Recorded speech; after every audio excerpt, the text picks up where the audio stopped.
Hello friends, मेरे diesel classes में आप लोग का बहुत बहुत फिर से नए सेशन में स्वागत करता हूं। तो छत्तीसगढ़ सामान्य अध्ययन जो हिस्ट्री हम पढ़ा रहे हैं, इसमें जो है ये जो है सीरीज है, एक तरह के जो क्वेश्चन है ये सीरीज है आपका जो है हिस्ट्री का है। इसमें जो मोस्ट इंपॉर्टेंट क्वेश्चन को तैयार किया गया जो आपके आने वाले एग्जाम के लिए, चाहे आप छत्तीसगढ़ प्री के लिए तैयारी कर रहे हो, चाहे मेंस के लिए तैयारी कर रहे हैं, छात्रावास अधीक्षक, छत्तीसगढ़ पुलिस, प्रयोगशाला, मतलब कोई भी एग्जाम हो, शिक्षक भर्ती जो है आपको सब में जो है छत्तीसगढ़ सामान्य अध्ययन जो है आपको जो सिलेबस में आपको पढ़ना पड़ेगा। ठीक है जी। तो इसमें जो उन्हीं क्वेश्चन को इंक्लूड किए जो आपके एग्जाम के पेपर में आ सकते हैं। साथ ही साथ छत्तीसगढ़ की जनजातियों को पूरा मैं डिटेल के साथ पढ़ा रहा हूँ। इसका फर्स्ट पार्ट जो है अपलोड कर दिया गया है। पूरा डिटेल के साथ पढ़ना है तो यहाँ पर जा सकते हैं। आप मेंस की भी तैयारी कर रहे होंगे, आपका जो है रिजल्ट आ चुकी है। अगर प्री आपका निकल रहा है तो आप उससे बढ़िया जुड़िएगा, उससे बहुत फ़ायदा होगा, आने वाले एग्जाम के लिए फ़ायदा होगा। पूरा डिटेल के साथ मैं पढ़ा रहा हूँ, एक एक बारीकी से यहाँ पे जो है पूरा डिटेल के साथ यहाँ पे जो है पढ़ाया जा रहा है। ठीक है जी। उसके बाद देखिए कि मॉक टेस्ट लगा के आप देख सकते हैं इसके बाद जो है कि कितना वो जो आपके लिए सफिशिएंट है या नहीं। चलिए स्टार्ट करते हैं सेशन को। पहली बार आया है तो चैनल को सब्सक्राइब करके रख लीजिएगा ताकि नोटिफिकेशन जो है आप तक यहाँ पे पहुँच पाए। पिछले सेशन में लगभग 80 क्वेश्चन तक मैं कवर करा दिया था, तो हम 81 से स्टार्ट करेंगे। तो प्राचीन छत्तीसगढ़ के पांडु वंश के निम्नलिखित किस शासक ने जो है मौखरी राजकुमारी वाष्टा से विवाह किया था? तिवरदेव ने, चंद्रगुप्त ने, हर्षगुप्त ने या महासीगुप्त ने? तो इसका जो करेक्ट आंसर हो जाएगा हर्षगुप्त। हर्षगुप्त कौन था? तो एक पांडुवंशी शासक थे हर्षगुप्त। इनका जो विवाह मगध के जो मौखरी जो राजवंश के जो राजा सूर्यवर्मा की पुत्री थी रानी वाष्टा, इन्हीं का जो है हर्षगुप्त के साथ जो है रानी वाष्टा के साथ विवाह हुआ था। और हर्षगुप्त की जैसे मृत्यु होती है तो हर्षगुप्त की मृत्यु के जो पश्चात रानी वाष्टा ने जो है किसके शासनकाल में, महासीगुप्त के जो है महासीगुप्त बालार्जुन, कई बार मेरे सेशन में भी बताया हूँ। तो महासीगुप्त बालार्जुन के जो है काल में सिरपुर में जो है प्रसिद्ध लक्ष्मण मंदिर का जो है इन्होंने निर्माण करवाया था। ये जो पूरा है ये लाल ईंटों से निर्मित गुप्त कालीन का जो श्रेष्ठ उदाहरण ये जिसको माना जाता है। ठीक है जी। ये जो कौन से भगवान के मंदिर है? तो भगवान विष्णु भगवान का मंदिर है। ठीक है जी। ये यहाँ से कई बार आपका जो है पीएससी प्री में जो है लगभग 2-3 बार ये क्वेश्चन आपसे पूछे गए। यहाँ से जितना भी डाटा बताया हूँ, ठीक है जी, यहाँ से जो है पूछा गया है। चलिए अगला क्वेश्चन देखते हैं। पीपरदुला और कुरुद ताम्रपत्र का जो संबंध किससे है? सरबराज, नरेंद्र, भरतबल या रामचंद्र? तो इसका जो करेक्ट आंसर हो जाएगा डी ऑप्शन, रामचंद्र इसका करेक्ट आंसर हो जाएगा। पीपरदुला और कुरुद ताम्रपत्र जो संबंध है रामचंद्र से। रामचंद्र कौन है? तो जो है एक लहरी शाखा कलचुरी के अंतर्गत ये जैसे शासक है रामचंद्र देव। कहा जाता है रायपुर के कलचुरी वंश के संस्थापक माना जाता है। ठीक है जी। आपके सीजीपीएससी के अनुसार जो है रामचंद्र को जो है रायपुर कलचुरी वंश के संस्थापक लिया गया है। ठीक है जी। इन्होंने जो है रायपुर नगर की स्थापना ब्रह्मदेव के नाम पे जो इन्होंने की थी। आपके एक बार पीएससी में क्वेश्चन आपसे पूछा गया था, इसलिए यहाँ पे जो है स्टार लगा दी। आयोग ने जो है रामचंद्र को आंसर लिया गया, तो जो पीएससी आंसर लिया वही आप आंसर को लीजिएगा। ठीक है जी। अगला क्वेश्चन देखते हैं। चलिए अगला क्वेश्चन देखते हैं। कुषाण वंश के तांबे के सिक्के जो है कहाँ से प्राप्त हुआ है? तो कई बार मैं बताया हूँ, तो छत्तीसगढ़ के कुषाणवानी जो काल के जो है साक्ष्य कहाँ से प्राप्त हुए हैं?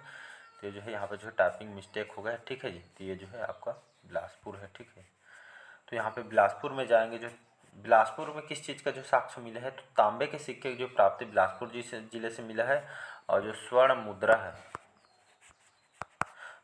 मुद्रा जो है तेलीकोट आपके रायगढ़ जिले से यहाँ से प्राप्त हुए। तो यहाँ से तांबे की पूछा जा रहा है तो बिलासपुर से प्राप्त हुए। बाकी जो है तेलीकोट जो रायगढ़ से यहाँ पे जो है स्वर्ण मुद्रा की कुषाण वंश के साक्ष्य यहाँ से मिला हुआ है। ठीक है जी। अगला क्वेश्चन देखते हैं। नवपाषाण कालीन साक्ष्यों की प्राप्ति निम्नलिखित में से किन स्थानों से नहीं हुई है?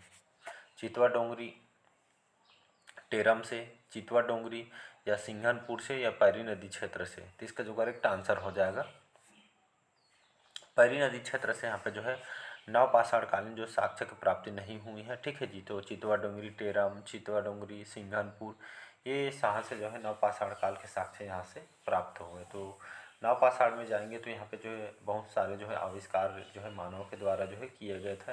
हथियार वगैरह बहुत सारे इन लोग के द्वारा जो है नवपाषाणकालीन साक्ष्य यहाँ से प्राप्त हुए। ठीक है, इसका जो करेक्ट आंसर हो जाएगा ABC करेक्ट आंसर हो जाएगा।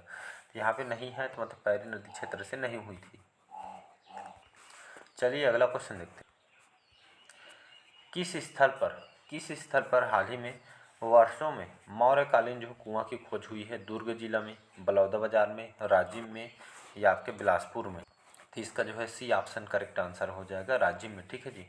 तो मौर्यकालीन जो साक्ष्य जो कुआं है ये जो है कहा जा रहा है कि मौर्य काल के हैं, ऐसा करके जो कुआं की जो खोज हुई है ये राजिम में जो है खोज की गई है। ठीक है जी, जो कि मौर्य काल के हैं। अगला क्वेश्चन देखते हैं। किस सदी के आसपास जो है दक्षिण कोसल में राजश्री तुल्य नामक जो है राजर्षि तुल्य जो है नामक नागवंश का जो है शासन रहा था? 5वीं, 6ठी, 7वीं या 9वीं सदी में? तो इसका जो करेक्ट आंसर हो जाएगा 6ठी। ठीक है जी। तो यहाँ पे जो है 6ठी सदी के आसपास जो है दक्षिण कोसल में जो है राजर्षि तुल्य कुल नागवंश का शासन काल रहा था। तो ये आपका लगभग 6ठी सदी में जो है राजर्षि तुल्य कुल वंश का शासन रहा था। ठीक है जी। इनको जो है राज्य योगी को उपाधि यहाँ पे दिया गया है। और ये जो है आरंग अभिलेख से जो है भीमसेन द्वितीय के जो है राजर्षि तुल्य वंश के शासक थे, इनकी जानकारी प्राप्त हुई है। और इसी अभिलेख से जो राजर्षि तुल्य वंश के जो है शासकों के बारे में जानकारी मिलती है। ठीक है जी। एक बार जो है मेंस में 2011 के पेपर एक क्वेश्चन पूछा गया है, आरंग अभिलेख से जो है राजर्षि तुल्य कुल वंश के शासकों की जानकारी मिलती है, जिसमें सूरादैत प्रथम ये सभी शासकों के जो है जानकारी प्राप्त हुई है। इस राज्य में जो प्राचीन काल में सर्वप्रथम राजवंश राजर्षि तुल्य कुल वंश था, जिसको याद रखना है। अगला क्वेश्चन देखते हैं। चलिए अगला क्वेश्चन देखते हैं। निम्न में से कौन सा जो कथन यहाँ पे सही है उसको बताना है, कौन सा कथन सही है इसको। तो सातवाहन नरेश अपीला की एकमात्र जो मुद्रा है रायगढ़ जिले के बालपुर के निकट प्राप्त हुई थी। रोम के सोने के सिक्के बिलासपुर और चक्करबेड़ा से प्राप्त हुए हैं। ठीक है जी। तो यहाँ पे देखेंगे कूट देखेंगे तो 1 केवल 2 1 3 4 D 1 2 3। तो इसका जो एक फर्स्ट ऑप्शन करेक्ट आंसर हो जाएगा। ठीक है जी। तो सातवाहन नरेश अपीला की एकमात्र जो मुद्रा जो है रायगढ़ जिले के बालपुर के निकट से यहाँ प्राप्त हुई है। ठीक है। तो इसका फर्स्ट ऑप्शन करेक्ट आंसर हो जाएगा। तो यहाँ पे ये जो है दूसरा यहाँ पे जो है गलत हो जाएगा। फर्स्ट इसका जो है कथन करेक्ट आंसर हो। किस काल से निर्मित पाषाण प्रतिमा बिलासपुर जिले से प्राप्त हुई है? मौर्य काल, गुप्त काल, सातवाहन काल या कलचुरी काल? तो इसका जो करेक्ट आंसर हो जाएगा सातवाहन काल, इसका करेक्ट आंसर हो जाएगा। तो सातवाहन काल में जो है निर्मित पाषाण प्रतिमा बिलासपुर जिले से प्राप्त हुआ है। ठीक है जी। तो इसका जो है C ऑप्शन करेक्ट आंसर हो जाएगा। तो बहुत सारे साक्ष्य यहाँ से जो है प्राप्त हुई। सातवाहन वंश 72 से लगभग 200 ईसा पूर्व तक यहाँ पे शासन हुआ है। राजधानी जो है प्रतिष्ठान महाराष्ट्र हुआ करती थी। ठीक है जी। तो यहाँ पे जो है C ऑप्शन करेक्ट आंसर हो जाएगा। अगला क्वेश्चन देखते हैं। चलिए अगला क्वेश्चन है, भानुगुप्त के एरड़ अभिलेख में छत्तीसगढ़ के किस वंश की जानकारी प्राप्त हुई है? किसमें बोला जा रहा है? भानुगुप्त के एरड़ अभिलेख में छत्तीसगढ़ की किस वंश की जानकारी प्राप्त हुई है? सोमवंश, पांडुवंश, कलचुरी वंश या अमरार्य वंश? तो इसका जो करेक्ट आंसर हो जाएगा पांडुवंश। तो भानुगुप्त के एरड़ अभिलेख से जो है पांडुवंश का जो है जानकारी प्राप्त हुई है। ठीक है जी। अगर मैं पांडुवंश की बात करूं जो है लगभग 6ठी से 8वीं शताब्दी तक इन्होंने शासन किया है। सोमवंश को ही पांडुवंश कहा जाता है। ठीक है जी। तो इंद्रबल ने सरपुरी वंश को समाप्त करके छत्तीसगढ़ में पांडुवंश की स्थापना की। इस वंश की जो है अलग अलग शाखाएं थे। मैकलसेड में सोमवंश, कांकेर में सोमवंश, सिरपुर का पांडुवंश, उड़ीसा का सोमवंश। ठीक है जी। तो इसको याद रखिएगा। और इस लगभग जो है इसमें जो है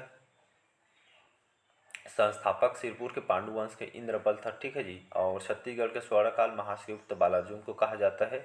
ठीक है जी। और छत्तीसगढ़ मंदिरों का निर्माण काल पांडुवंश स्थानीय राजवंशों में सबसे ज़्यादा यहाँ पे जो है हुआ था। तो इसका B ऑप्शन करेक्ट आंसर हो जाएगा। चलिए अगला क्वेश्चन देखते हैं। किस वंश के शासकों ने त्रिकलिंगाधिपति की जो है उपाधि धारण की थी? तो सोमवंश। ठीक है जी। सोमवंश में कौन से शासक ने त्रिकलिंगाधिपति जो है उपाधि धारण की थी? तो ये आपका जो है सोमवंशी शासक महाभवगुप्त। ठीक है जी, महाभवगुप्त ने इन्होंने यहाँ पे जो है, इस शासक ने एक सोमवंशी शासक थे और इन्होंने त्रिकलिंगाधिपति की उपाधि इन्होंने धारण की। ठीक है जी, और ये जो है सोमवंशी शासक जो महागुप्त ने त्रिकलिंगाधिपति की उपाधि धारण की थी। ये आपका CGPSC मेंस व्यापम CMO के पेपर में जो है बहुत बार जो क्वेश्चन है आपका जो है रिपीट हुआ है। ठीक है, तो इसके लिए यहाँ पे जो है मोस्ट इम्पोर्टेंट यहाँ पे होता है, स्टार लगा दिए हूँ। अगला क्वेश्चन देखते हैं। चलिए अगला क्वेश्चन देखते हैं। मौर्यकाल के साक्ष्यों की पुष्टि निम्नलिखित स्थानों से नहीं होती है, यहाँ पे बोला जा रहा है। तो कलतरा से, आरंग से, रामगढ़ की पहाड़ियाँ से या मल्हार से। तो इसका डी ऑप्शन हो जाएगा, मल्हार से जो है मौर्य काल के साक्ष्यों की पुष्टि यहाँ से स्थानों से नहीं होती है। ठीक है, बाकी जो है ABC से करेक्ट आंसर हो जाएगा। साक्ष्य कुछ न कुछ साक्ष्य यहाँ से प्राप्त हुई है। निम्नलिखित में से कौन से जो राजा का संबंध जो है राजर्षि तुल्य कुलवंश से नहीं है। कहने का मतलब है राजर्षि तुल्य वंश, इसमें 4 ऑप्शन, इसमें कौन से शासक जो राजर्षि तुल्य वंश के शासक नहीं थे। तो दैत प्रथम बताया था मैंने, विभीषण, भीमसेन प्रथम, ये सभी जो है ये राजर्षि तुल्य कुलवंश के जो है ये जो है सभी शासक हैं। बाकी जो भवदत्त जो वर्मन, ये जो राजर्षि तुल्य वंश के शासक नहीं है। ठीक है जी, तो भवदत्त वर्मन कौन से वंश के शासक हैं, इसको जो है कमेंट करके इसका आंसर आप बताइएगा। ठीक है जी, अगला क्वेश्चन देखिए। चलिए अगला क्वेश्चन है, रायगढ़ के कबरा पहाड़ में निम्नांकित चित्रों में से कौन सा चित्र जो है अप्राप्त है। लाल रंग की छिपकली, घड़ियाल या आपका सांभर या सीढ़ीनुमा आकृति। तो कबरा पहाड़ में जो है यहाँ पे जो है बोला जा रहा है कि मतलब कबरा पहाड़ सभी को पता है रायगढ़ में शैल चित्र के लिए जानी जाती है। तो कौन सा चित्र यहाँ पे जो है अप्राप्त है। तो यहाँ पे जो है करेक्ट आंसर हो जाएगा डी ऑप्शन, यहाँ पे करेक्ट आंसर हो जाएगा। सीढ़ीनुमा जो आकृति है जो है ये जो चित्र यहाँ पे अप्राप्त है यहाँ पे। ठीक है जी, बाकी जो है इसका ये लाल रंग की छिपकली, घड़ियाल, सांभर ये सभी जो यहाँ से प्राप्त हुआ है। ठीक है जी, ये जो है ये आपके कहा जा रहा है मध्यकाल पाषाण काल के जो है साक्ष्य हैं। कबरा पहाड़ की गुफा कहाँ पे है, ये रायगढ़ में। ठीक है, सर्वाधिक शैल चित्र जो है इसी गुफा में यहाँ पे पाई गई है। तो इसका जो है डी ऑप्शन करेक्ट आंसर हो जाएगा। अगला क्वेश्चन देखते हैं। चलिए अगला क्वेश्चन है, भगवान बुद्ध के सिरपुर आने की जानकारी का जो प्रमाणित स्रोत कौन सा है। अवदान शतक, भगवती सूत्र, विनय पिटक या अंगुत्तर निकाय। तो इसका जो करेक्ट आंसर हो जाएगा अवदान शतक करेक्ट आंसर हो जाएगा। तो आप स्वास्तिक बौद्ध विहार पढ़े होंगे। तो शास्त्रिक जो बौद्ध विहार ये जो है स्वास्तिक विहार जो है बौद्ध धर्म से संबंधित है। और अवदान शतक के अनुसार, इस अवदान शतक के अनुसार जो गौतम बुद्ध यहाँ पे जो आए हुए थे, यात्री को राजकुमार के नाम से प्रसिद्ध है जो चीनी यात्री ह्वेनसांग जो है सिरपुर की यात्रा लगभग 635 से लगभग 640 ईसा पूर्व में इन्होंने की थी। लगभग 639 ईस्वी में सिरपुर पे आए हुए थे। ठीक है जी, इन्होंने जो कई बार बताया हूँ प्रसिद्ध चीनी यात्री ह्वेनसांग। यहाँ पे जो है हर साल जो है सिरपुर में प्रतिवर्ष बुद्ध पूर्णिमा में सिरपुर महोत्सव का आयोजन यहाँ जो है माघ पूर्णिमा में यहाँ पे जो मेला का आयोजन किया जाता है। ठीक है जी, तो इसका अवदान शतक करेक्ट आंसर हो जाएगा। अगला क्वेश्चन, चलिए अगला क्वेश्चन देखते हैं। सिरपुर का प्राचीन नाम क्या है। तो आप देखे होंगे महाभारत काल में अलग नाम से जाना जाता था जगह को, और रामायण काल में अलग नाम से। उसी तरह जो सिरपुर का प्राचीन नाम क्या है, तो सिरपुर का जो है चित्रांगतपुर। ठीक है जी, तो सिरपुर का जो है प्राचीन नाम चित्रांगतपुर है। जो है महाभारत काल में देखेंगे तो रतनपुर को जो है मणिपुर के नाम से जाना जाता था। खल्लारी को खल्लवाटी का, गुंजी को दमोदरहा, आरंग को भांडेर के नाम से जाना जाता है। ठीक है जी, तो इस समय जो है महाभारत काल में अलग अलग नाम से जो है स्थल को जाना जाता था। और छत्तीसगढ़ को जो उस समय महाभारत काल में प्राग कौशल के नाम से, और बस्तर को जो है कांतार के नाम से इसको जाना जाता है। ठीक है जी, और जैसे रामायण काल में देखेंगे तो इस काल में जो है रामायण काल में छत्तीसगढ़ को दक्षिण कौशल की मतलब कहा जाता था और राजधानी कुशस्थली थी। ठीक है, और बस्तर का नाम दनकारण्य था। ठीक है जी, तो इसका जो ये दोनों क्वेश्चन आपसे पूछे गए हैं रामायण काल के भी और महाभारत काल। चलिए अगला क्वेश्चन देखते हैं। लाल रंग की छिपकली, घड़ियाल और सांभर की चित्रकारी कहाँ से मिली है। कबरा पहाड़ रायगढ़ से, पुटका पहाड़ कोरबा से, रामगढ़ की जो पहाड़ी सरगुजा से, या इनमें से कोई नहीं। तो इसका जो करेक्ट आंसर हो जाएगा कबरा पहाड़ जो रायगढ़ है यहाँ से लाल रंग की छिपकली, घड़ियाल और सांभर का जो चित्रकारी यहाँ से जो है मिली, कहाँ से, कबरा पहाड़ रायगढ़ से, ठीक है जी, जो कि शैल चित्र के लिए यहाँ पे बहुत ही प्रसिद्ध है। तो चलिए आज के सेशन हम जो है यहीं तक रखते हैं। कैसा लगा कमेंट करके ज़रूर बताइएगा। पहले बार आए हैं तो चैनल को सब्सक्राइब करके रख लीजिएगा ताकि जो है नोटिफिकेशन आप तक यहाँ पे पहुँच पाए। मिलते हैं अगले पार्ट में, ठीक है जी। Thank you.